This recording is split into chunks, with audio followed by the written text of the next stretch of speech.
orchids that they're eating today. Can the kids sit down, please? We can't see.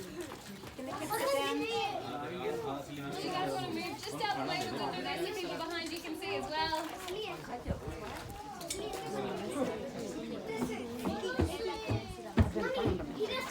So as you can see, these little penguins are designed for catching fish, which is a pretty unique behaviour for a species of bird. Now, because they are a bird, little penguins have some really special adaptations to living under the water, and that's because they do spend about 80% of their lives at sea. Now, those adaptations include those wings of theirs. They are still considered wings. They're covered in feathers, but they act more like the flippers of a marine animal.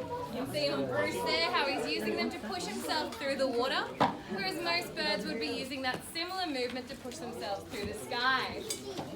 Now, as well as those wings, you'll notice that they've got big duck feet, and they use those feet as kind of like a rudder to steer themselves through the water so they can really quickly twist and turn all around, and it makes it so they are able to catch a fish straight out of the ocean. Now, as they move, you'll notice with most of them, when they are catching fish, they catch it by the head first. Now, that's really important because little penguins have a beak just like any other bird. They don't have teeth, but on the inside of their beak they do have serrations, kind of like a steak knife. And once those serrations catch onto a fish's gills, it means that that fish isn't going anywhere, and the little penguin has got itself a good meal. Because it does take a lot of energy for a penguin to catch a fish. Now these guys, they've got a really fast metabolism, and they do eat their food very, very quickly.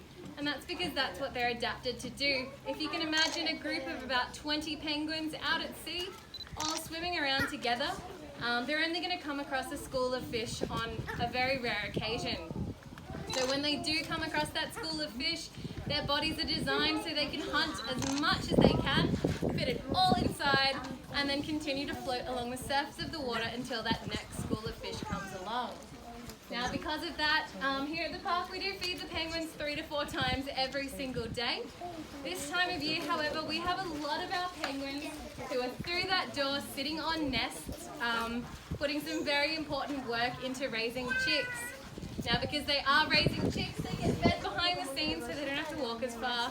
You know how it is being a parent when you've got young children. You don't want to go to too much energy. You've got a lot to watch out for with the little ones.